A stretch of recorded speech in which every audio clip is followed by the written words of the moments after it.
Tuan-tuan yang saya hormati, ini yang disebut oleh Nabi SAW dalam satu hadis. Ada 3-4 hadis. Ada yang hadis sahih, ada yang hadis hasan, yang menceritakan tentang wangi-wangian ini.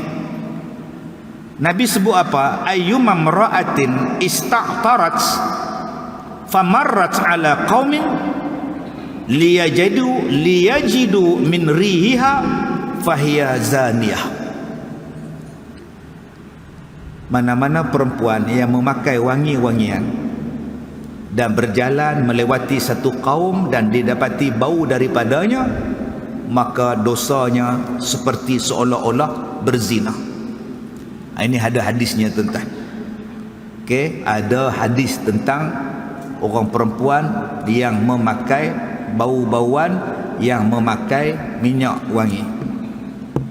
Dan kalau kita lihat yang berlaku di zaman sahabat Nabi SAW, ada 2-3 orang sahabat Nabi yang menghalau orang perempuan.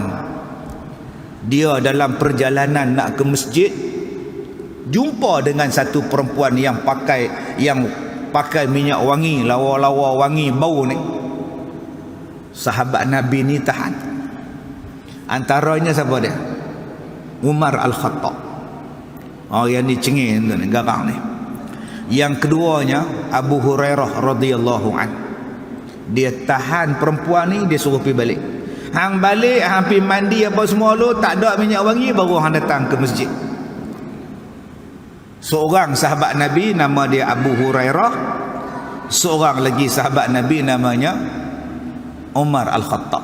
Ada dalam hadis, tuan-tuan, yang tahan mereka ni, yang pakai wangi-wangian ni. Sebab itu dalam satu hadis Nabi SAW disebut apa? Ayyumam ra'atin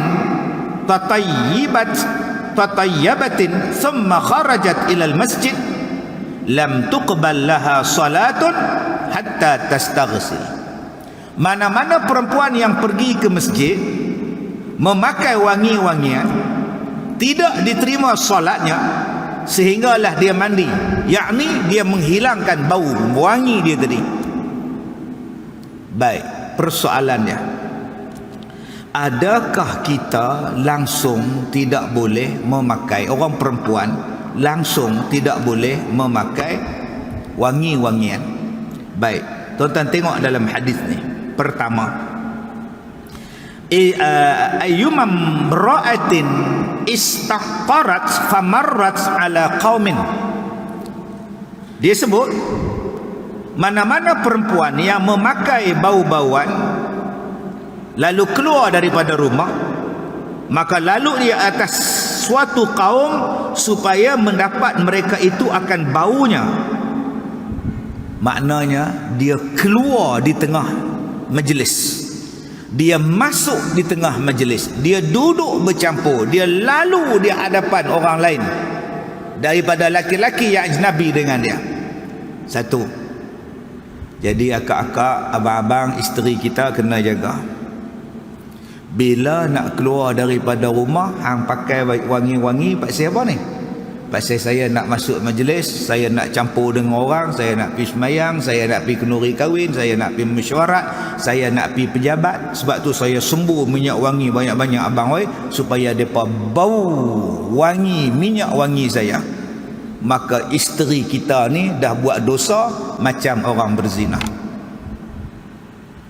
Dan orang yang tengok dia, wah wanginya, dia lalu depan laki-laki tadi, laki-laki kata wah wanginya. Laki-laki tadi pun berlari pergi beli bunga, beli bunga dekat penjual bunga tu, lari kejar si perempuan tadi.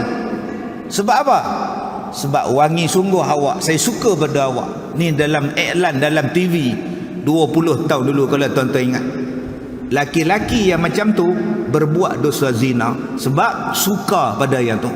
Isteri kita, adik kita, mak kita, anak kita pun buat zina, yang hak tu bagi suka, bagi bunga lah apa tadi pun buat zina juga. Maka itu adalah diharamkan. Dua, boleh tak dia pakai minyak wangi, Ustaz? Boleh. Di mana? Di rumah. Untuk siapa? Suami dia, mak dia, pak dia, anak dia, adik dia pakai di rumah. Yang tu tak ada siapa larang. Hang nak sembuh 10 botol sekalipun terpulang.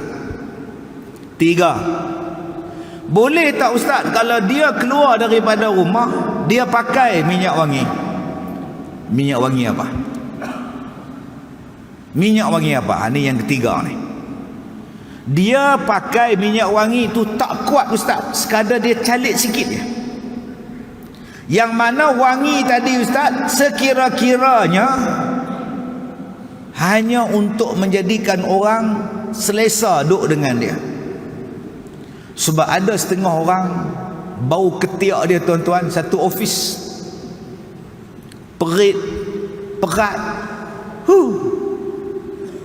Tuan-tuan kalau duduk sebelah dia, dia tangkap kepala. Mai sembahyang Jumaat, dia tangkap kepala. Jenis apa ketiak ni? Tak mandi ke, tak basuh ke, hormon terlebih ke? Kadang-kadang budak jenis ni hak umur 15, hak umur 17, hak umur 18, waktu baru nak lepas akil balik, nak masuk umur 20-an. Sebab tu abang-abang masuk masjid cium ketiak lah. Cium dulu, bau. Memang masuk kereta pergi sembuh balik. Ini tak pernah cium. Orang lain tolong cium. Wah, sudah hendak ni. Angkat takbir tinggi pula. Busuk ni malaikat lari. Wangi ni malaikat suka. Ni orang laki-laki tolong jaga ni. Kadang jubah seminggu tak basuh, duduk berulang balik pergi masjid. Balik sembahyang isyak sangkut, sekali sembahyang subuh pakai balik. Sekali mai sembahyang zuhur sangkut, sekali mai sembahyang asar tarik balik. Mai sembahyang maghrib buka balik, sembahyang isyak sangkut balik. Besok subuh pakai balik seminggu. Dia kata bukan najis ustaz, memang tak najis tapi bau hapak. Okey. Makcik pakai minyak wangi pasal apa makcik? Makcik pakai minyak wangi ustaz pasal badan makcik bau. Kuat tak minyak wangi yang makcik pakai? Tak kuat ustaz. Makcik pakai nipis je, tak sikit je, supaya orang perempuan hak duduk dengan makcik ni rasa selesa. Dia tak rasa busuk. Kalau baunya tidak kuat, baunya tidak sampai menyucuk sampai ke tempat orang lain, hanya sekadar makcik saja, hukumnya dibenarkan.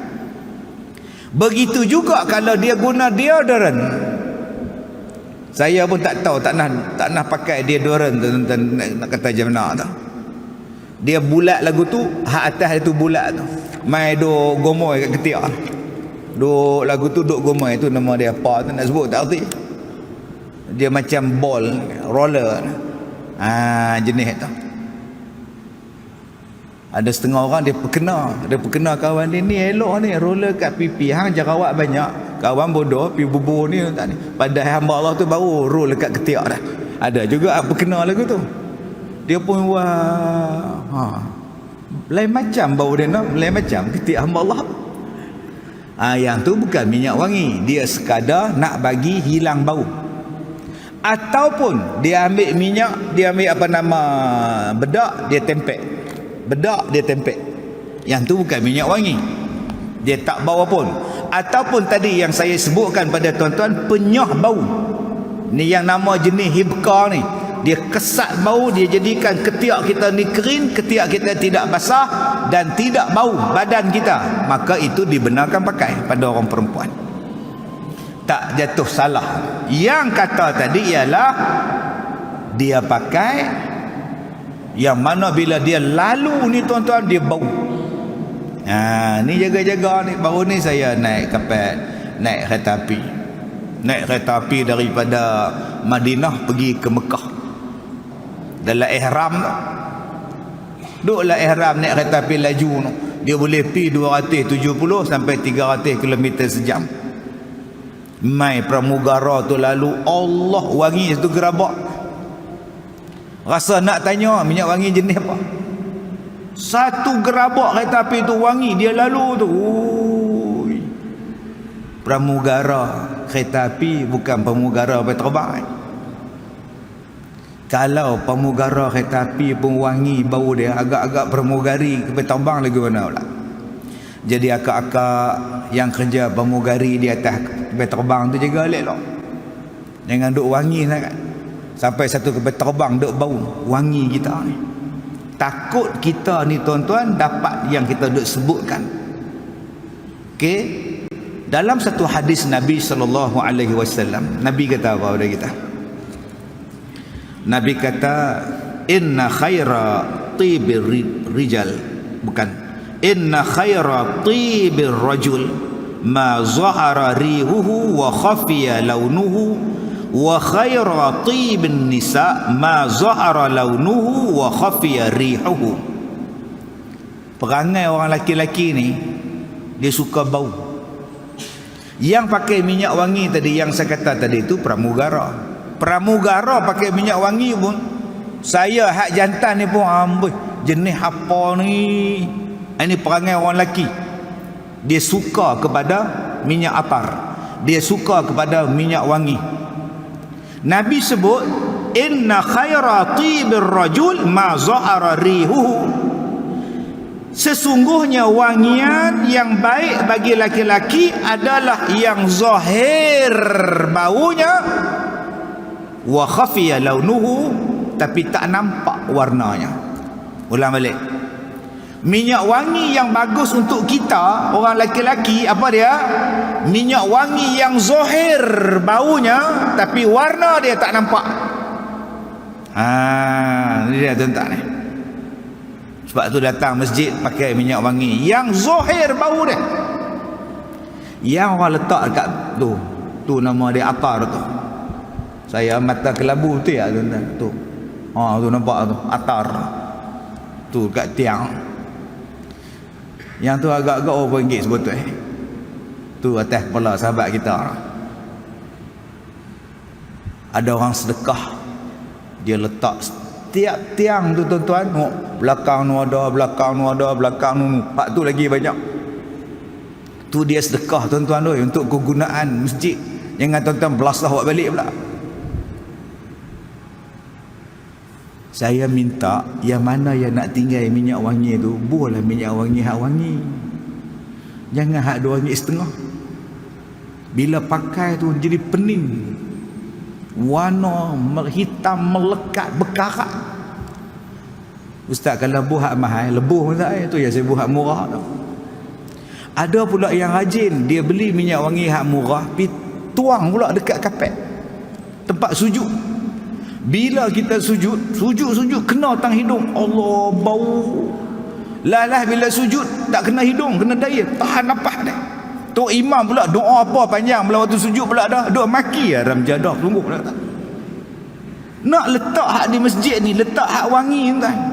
Nabi kata minyak wangi yang bagus untuk kita apa dia? Yang bau tapi tak ada warna. Bila kita pakai ni dia tak melekat warna kuning ni, dia tak melekat.